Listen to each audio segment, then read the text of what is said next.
So here is just a quick tip for those that are wanting to, record audio with a microphone through the ZV-E10 camera. Now, what we want to do first of all is we want to go ahead and we want to get a 3.5mm head jack. So what we've got is this right here, right? So you need one of those.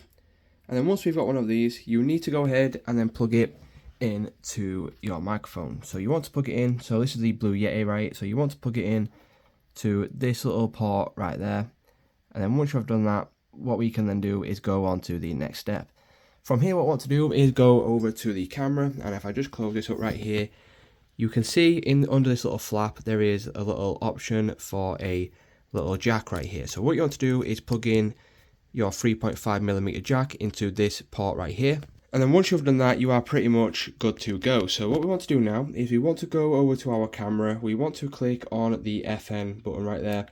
And then that will bring up this menu. Once we've done this, you need to go all the way to the top left, go to audio recording level. And then once we do this, click on this. And then we want to turn it all the way down to 1. What this will do is it will allow us to pick our audio up through our microphone without actually picking it up through our camera. So this means that obviously our microphone will control the audio levels and the gain and stuff like that. Now obviously, last thing that you will need to know is that you will need, for a USB microphone like the Blue Yeti for example, you will need to know that it will need a power source, and this will mean it will need to be plugged into some sort of computer, some sort of laptop.